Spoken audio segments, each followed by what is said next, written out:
Hello students, myself Maushmi Bhattacharya from Shet Vidya Mandir English High School CBSE Vasai.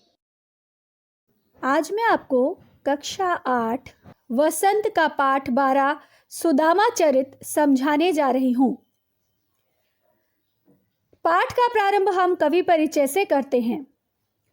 भक्तिकालीन कवि नरोत्तम दास का जन्म उत्तर प्रदेश के सीतापुर जिले के बाड़ी नामक ग्राम में हुआ था। सगुण काव्य धारा से जुड़े नरोत्तम दास के विषय में विशेष सामग्री उपलब्ध न होने के कारण इनके जन्म एवं मरण की निश्चित तिथि नहीं बताई जा सकती। नरोत्तम दास हिंदी साहित्य के कुछ ऐसे विरले लोगों में शामिल है जिन्होंने मात्र 1 या 2 रचनाओं के आधार पर हिंदी साहित्य में अपना स्थान सुनिश्चित किया है। उनका खंड काव्य सुदामा चरित हिंदी साहित्य की अमूल्य धरोहर मानी जाती है। प्रसिद्ध भक्त कवि नरोत्तम दास द्वारा रचित सुदामा चरित में श्री कृष्ण एवं सुदामा के बीच की सच्ची एवं दुर्लभ मित्रता का चित्रण किया गया है। प्रस्तुत है पहला दोहा। सीस पगा न झगा तन में, प्रभु जाने को आही बसे के ही ग्रामा। धोती फटी सी लटी दुपटी, अरु पाय उपानह को नहीं सामा। द्वार खड़ो द्विज दुर्बल एक, रहयो चकिसो वसुधा अभिरामा। पूछत दीन दयाल को धाम, बतावत आपनो नाम सुदामा। अत्यंत दीन दशा वाले सुदामा जब श्री कृष्ण के महल पहुंचते हैं तो द्वारपाल उन्हें द्वार पर ही रोककर श्री कृष्ण को सूचना देते हैं।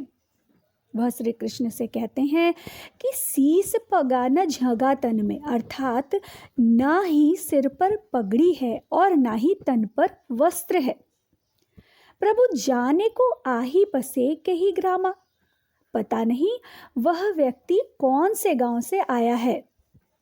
धोती फटी सी लटी दुपट्टी, धोती उसकी फटी हुई है और जो एक दुपट्टे की तरह वस्त्र उसने लिया है वह भी एकदम पुराना सा है।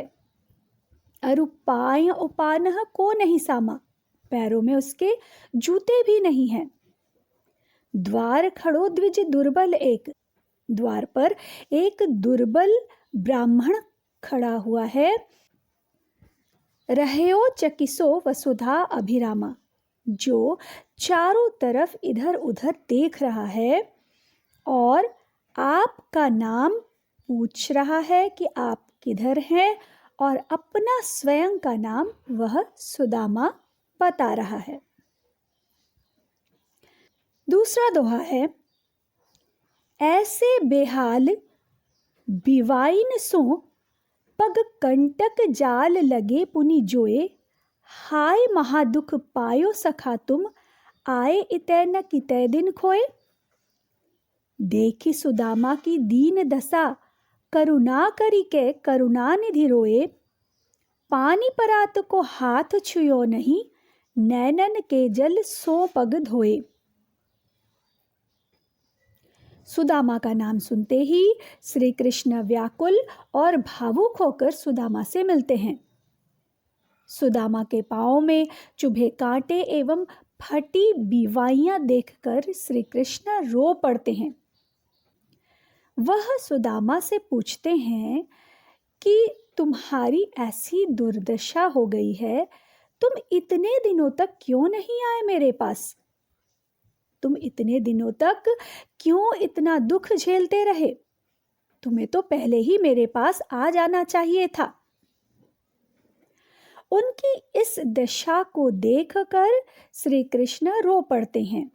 उनके आंसुओं से ही सुदामा के पैर धुल जाते हैं। उन्हें सुदामा के पैर धोने के लिए जल की आवश्यकता नहीं होती है। पहले के समय में यह नियम था कि कोई भी ब्राह्मण या अपने से श्रेष्ठ व्यक्ति अगर घर में या दरबार में आता था तो उसके पैर धुलाए जाते थे। इसी प्रथा के अनुरूप श्री कृष्ण ने भी सुदामा के पैर धोने के लिए परात में जल मंगवाया था, परंतु सुदामा की दीन दशा देखकर श्री कृष्ण को परात के जल की आवश्यकता ही नहीं हुई। वह इतना रोए कि उनके आंसुओं से ही सुदामा के पैर धुल गए। तीसरा दोहा है, कछु भाभी हमको दियो, सो तुम काहे न देत, चापी पोटरी काख में, रहे कहो कही हेतु।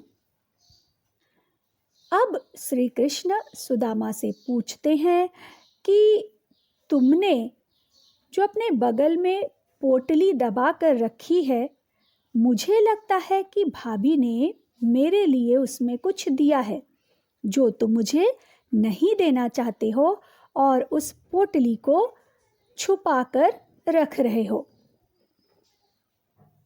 प्रस्तुत पाठ का प्रथम खंड यहीं पर समाप्त होता है। आगे के दोहों की व्याख्या अगले खंड में की जाएगी। धन्यवाद।